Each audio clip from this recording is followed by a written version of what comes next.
And hello, guys. What is going on? This is the Club of the Man 1993 coming at you for episode number 26 of my retro Royal Rumble match recap and review series. We have just a couple more Rumbles left in this series until we wrap up this series for now, until we get to next year when I will do the recap and review from these past two Royal Rumbles this year for the women's and men's, as always. We now venture the 2013 Royal Rumble match. Now, this Royal Rumble match does hold a special place in my heart because this was the first ever Royal Rumble match that I ever watched as a WWE fan. Um, it's also the first ever WWE pay-per-view I ever watched. I watched it with a group of friends at the time. This is when I was starting to get into the product. I wasn't into it full time yet. And overall, for the first time I was thinking back, it wasn't really that great of a Rumble match. It was predictable with Cena winning it. True it was, but after watching it again, I still thought it was a pretty solid Rumble. I enjoyed it pretty much. I would go back and watch it again. It was fun. It was memorable to me just to sit back and just remember what it was like being just in my early fan years and enjoying this Rumble match back then, but how I appreciate it even more for what it was today, especially. Had a lot, some good talent, gets a good amount of time in the ring, a lot of good surprises in there as well. And so, some pretty good dominating performances by, young stars and some veterans as well. So overall, I think it was a pretty balanced, solid Royal Rumble match. So let's get right into this. It took place on January 27th, 2013 at the U.S. Airways Center in Phoenix, Arizona. And of course, the stipulation was the number one contendership of WrestleMania. So you get to pick which title you want to face for the World Heavyweight Championship or the WWE Championship. This was the last year that there was two titles you could pick from because at the end of 2013 they did the whole thing with they merged the two titles together. That was until the brand split came back in 2016, where we have a title for Raw and a title for SmackDown again. This was also the first Royal Rumble where an NXT superstar entered. As you know, before this we had FCW before. Now we had NXT, and we had one NXT entrant as they won a 8-man battle royal, I believe it was, an 8-man tournament at the Royal Rumble Fest. Which we'll get to that person shortly as well. Tell you who that is. So let's get right into it. The number one entrant was Dolph Ziggler. He was Mr. Money in the Bank. He was no longer with Vicky Guerrero, also, as he was with her for pretty much his whole, first 3 or 4 years. He now had Big E Langston, well, not just Big E, as his bodyguard, and he was also going on with AJ Lee. They had a really hot smoking hot makeout beforehand, so it's like, yeah, won't deny it was pretty hot looking, but it's like, whatever.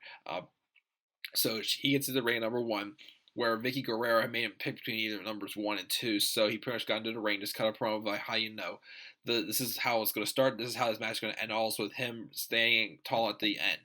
So he doesn't care who number 2 is. So just send him out already. And of course, number 2 was a surprise entrant.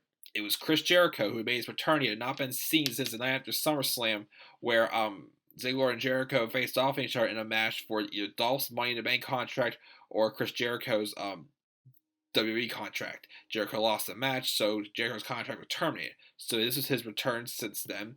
He came out number 2. And these two had a pretty solid exchange throughout this whole match. Like, they kept the story somewhat going. They would see it here and there, attacking each other, whatnot.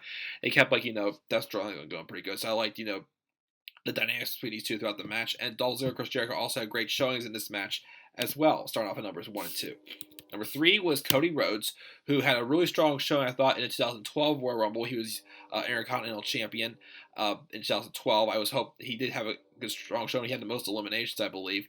And he was on the verge, I think, of being in, World Champion status. Unfortunately, never got there. But he still had a good showing in this Rumble as well. But this time, he was part of the newly formed tag team called Team Rhodes Scholars with newcomer Damian Sandow, who I also dearly missed big time. He was very underutilized with the WWE as well.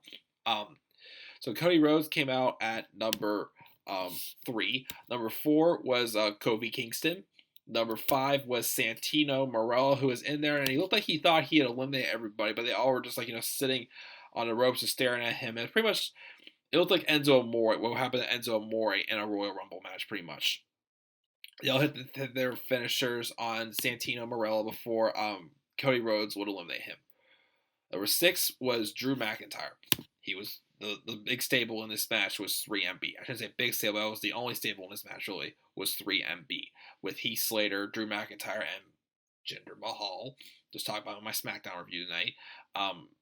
But the Shield was around, but they weren't in this Rumble match. I forgot to mention also, this was also the last Royal Rumble match that we had so far that was not the main event of the show.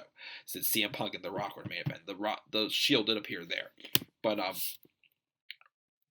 number 6 was Drew McIntyre. Number 7 was Titus O'Neil's first Royal Rumble when he was in tag partners with Darren Young, their first run as a primetime players. Chris Jericho would then eliminate Drew McIntyre. Number 8, making a surprise return, and he stuck around as well, was Goldust. And I think him and Cody Rhodes were kind of like, going at it on Twitter also recently. But Goldust made a return. Him and Cody did fight. They worked together at times, but they mostly did fight in this match. Number 9 was David Otunga, followed by 3MB member and former New Nexus member and core member Heath Slater. Number 10. Number 11 was last year's Royal Rumble winner Sheamus. He came in, he hit the 10 beats of the Boundrum on Titus O'Neil before he threw David Otunga into O'Neil to eliminate him. And then Sheamus also hit Otunga with the 10 beats of the Boundrum before, Bro kicking him out as well.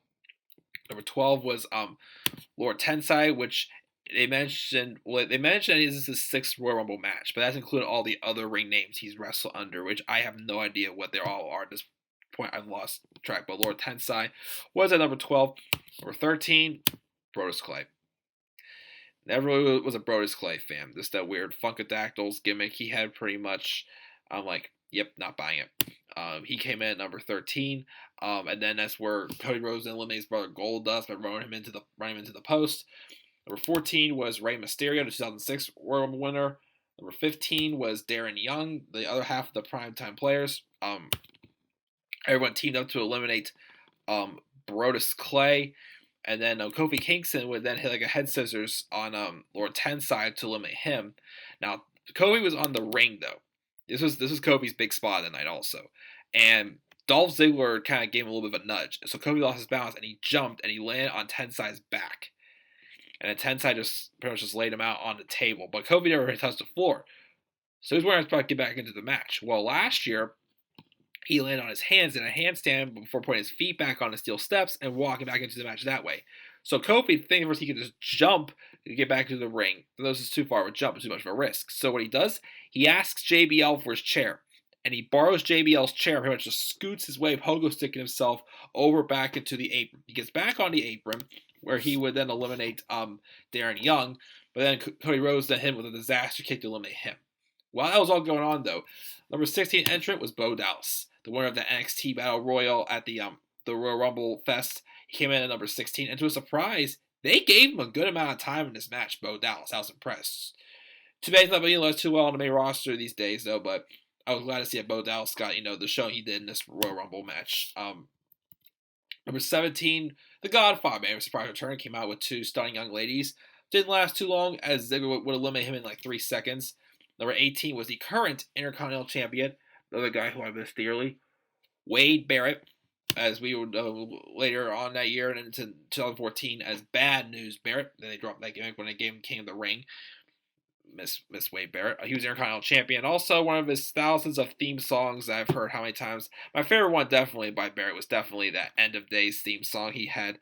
But he had some weird one this time. He was over 18. Number 19 was John Cena, the one we all knew was going to win. The Cinderella story that he was going to be having, going to get his redemption against The Rock at WrestleMania 29. He came in number 19, and everybody just pretty much just stood there and waited for Cena again, and they all started attacking him, but Cena broke free, and they didn't all keep attacking Cena, but they all started attacking each other still, but Cena was just hanging around. There's so many times I just remember seeing Cena just laying on the top of, on the top rope, and they're trying to throw him out, but it looked like Cena was just chilling there. It was like, yeah, you try to throw him out, but you're not going to do it. But Cena would come in, he would eliminate Slater and Rhodes when he came in. Number 20 was Cody Rhodes' tag team partner and Team Rhodes Scholars, Damian Sandow, his first Royal Rumble match against one of the most underutilized wrestlers I've ever seen. He came out at number 20, but then Wade Barrett would eliminate Rey Mysterio. Number 21 was Daniel Bryan, the second Royal Rumble match. His first one since 2011, since last year he was a World Heavyweight Champion in that Triple Threat Steel Cage match against Big Show and Mark Henry. Of course, he's part of Team Hell No. Instead of chanting yes, he's chanting no. And earlier, we saw a segment where they received their numbers, and Kane wouldn't tell Daniel Bryan his number, but Daniel Bryan wouldn't tell Kane Kane would not tell Daniel Bryan his number, but Kane saw Daniel Bryan's number. So they pretty much would tell each other what numbers they were. But they pretty much, with how bizarre the team was, it was going to be every man for himself. So there's do whatever they had to do. Number 22 was the current United States champion, Antonio Cesaro. Before he was just Cesaro, he was United States champion. He came out number 22. He was on a pre-show match actually with The Miz earlier on, which we'll talk about that also in a second. Also, number 23, the Great Khali. I've already said enough. Don't care about the Great Khali. Number 24 was the other half of Team Hell No, Kane. Number 25 was Zack Ryder. And then during this time, Kane would eliminate the Great Khali. But then when he wasn't looking, Daniel Bryan decided to eliminate his own partner. So Daniel Bryan would then eliminate Kane. Now, Cesaro would then go to eliminate Daniel Bryan. He bumped Bryan off the ropes, but Kane caught him, and Daniel's like, just put me back into the ring. And then Kane's like, no. Bryan's like, yes, no, yes, no, yes. Like, one of the distinct things I do remember from seeing the first time I watched this Rumble, like years back in 2013. I just remember that part distinctively, and Kane just teased like walked Bryan back over, but just dropped him on his rear end. So Bryan was eliminated there. That was a fun spot to watch, just how bizarre the team was, but it just showed how entertaining, how much the crowd they were with the crowd. So they were gone as well. Number 26 was Randy Orton. He came in, he eliminated Zack Ryder. Number 27 was Jinder Mahal. Do I have to say much more about Jinder Mahal? Cena would then eliminate Cesaro. And as Cesaro was walking back up the ring, number 28 was The Miz. Now, also, keep in mind this too. Miz was a babyface at this time. He had a brief run as a babyface, but I'm sorry, The Miz as a babyface cannot happen. He is too good as a heel to be a babyface. But him and Cesaro had a match on the pre-show for the U.S. title earlier in this show. And I think Cesaro did hurt Miz's ankle. So they got into a brawl like when they ran each other on the ramp when they were leaving, and then Miz got into the ring. Sheamus then eliminated Jinder Mahal. Number 29 was Sin Cara. Second Royal Rumble for him. This is last year he was in it, but that's when it was Hunico, and he was in the match. Bo Dallas would then eliminate Wade Barrett, but then Wade Barrett got mad for being eliminated by a rookie, so he pulled Dallas out of the match and with the bullhammer. And of course, number 30 was Feed Me More Ryback at number 30. I know Ryback was not really one of the favorites either when he was around, but I still love this gimmick because I just love saying "feed me more." That's what I love to do is eat. So I still have a soft spot for Ryback, always will. Which is why I also listen to his Conversations with the Big Guy podcast sometimes. But he went in there and since he was probably the hottest babyface at the time, started wrecking havoc. He eliminated Damian Sandow. Then he eliminated Sin Cara, which still cracks me because I still think back to that story he told me about how he didn't tell me, but he told on his one podcast when he was addressing his ankle situation, how he was in training coming back, and then him and Sin Cara were just doing stuff together, and Sin Cara broke his ribs pretty much. So when I saw him eliminate Sin Cara, I'm like, oh, is that payback for breaking your ribs? He would also eliminate The Miz. And then Ziggler had a super kick, and Ziggler and Jericho were going back and forth. Also, as I said, they had some moments where they were, going at each other in this match, which played well into the continuity of their story from after SummerSlam in 2012. But then Jericho was on the ropes, and Ziggler would hit a super kick to eliminate Jericho. And then Orton went nuts in an RKO on pretty much everybody until Ryback eliminated him with a clothesline. So the final four were John Cena, Dolph Ziggler, Sheamus, and Ryback. Sheamus eliminated Dolph Ziggler, and the final three were Sheamus, Ryback, and Cena, who they would team up to face the Shield at Elimination Chamber.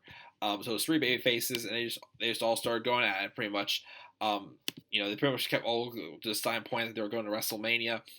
Sheamus was setting up Ryback for a bro kick, but when he went in for it, Ryback got out of the way, and he tossed out Sheamus, bringing it down to just John Cena and Ryback, which, they kind of had a little bit of history already with John Cena giving Ryback his title shot when Cena was injured, and this later also kind of leads to a story where, Ryback would turn heel after WrestleMania.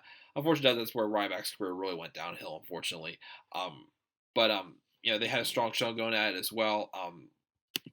John Cena would then eliminate Ryback to win the Royal Rumble match. So John Cena wins the 2013 Royal Rumble match. He would go on to face The Rock and twice in a lifetime WrestleMania. So that's what happened there. So just go over the numbers really quick here. We have Dolph Ziggler starting us up at number 1, 49-47, 2 eliminations. Chris Jericho, number 2, 47-53, 2 eliminations. Cody Rhodes, 27-39, 4 eliminations. Kofi Kingston, 22-18, 2 eliminations. Santino Marella, 55 seconds, no eliminations. Drew McIntyre, 240, no eliminations. Titus O'Neil, 730, no eliminations. Goldust, 941, no eliminations. David Otunga, 424, no eliminations. Number 10 was Heath Slater, 1549, 1 elimination. 11 was Sheamus, 37-23, 5 eliminations. Tensai, number 12, 537, no eliminations. Brodus Clay, 347, no eliminations. Rey Mysterio, 1543, no eliminations. Darren Young, 251, 1 elimination. Bo Dallas, 21-42, 1 elimination. The Godfather, 5 seconds. I thought it was 3 seconds. Only 5 seconds. No eliminations. Wade Barrett, 20-34, 2 eliminations. John Cena, 26-39 with 4 eliminations. Number 20 was Damian Sandow, 16-26 with no eliminations. Number 21 was Daniel Bryan, 755, 2 eliminations. Antonio Cesaro at number 22, 850, 1 elimination. Great Khali, number 23, 308, no eliminations. Number 24 was Kane, a minute 46, 2 eliminations. 25 was Zack Ryder, 234, no eliminations. 26 was Orton, 1020, 1 elimination. Jinder Mahal, number 27, 210, no eliminations. The Miz, number 28, 508, no eliminations. Sin Cara, number 29, 327, no eliminations. And number 30 was Ryback, 906, 5 eliminations. Dolph Ziggler was in there the longest. He was in there for 49 minutes and 47 seconds. The most eliminations was a tie between Sheamus and Ryback with 5 apiece. 2 strong baby faces, getting that nod. And then the total duration of this match was 55 minutes and 5 seconds. Not bad at all. The overall grade, again, despite being predictable, I still thought it was a fun Royal Rumble match to watch. It was solid. A lot of young stars got a lot of, and a lot of French faces also got some, good offense as well. The 5 eliminations by Sheamus and Ryback. Jericho and Ziggler had a good showing. Both Dallas, for an NXT star, did well as well. Cody Rhodes did good. So I think overall we had a lot of good in this Royal Rumble match, despite being a little too predictable. So I'll give it a B-. A B- for the 2013 Royal Rumble match. What grade would you give this Royal Rumble match? So your thoughts down in the comment section below. As always, try to click that like and subscribe for more content on this channel, and follow me on Twitter at DemandAirboy93. And stay tuned as we hope to wrap this up soon. We get into the 2014 Royal Rumble match, which also holds a very special place in my heart for good reasons as well. But unfortunately, though, it didn't receive good reception at first, but it did lead to a lot of good to come, though. But thank you guys again for tuning in for this 2013 Royal Rumble retro recap and review of the 2013 Royal Rumble match. And I'm checking out. And until then, have a good night.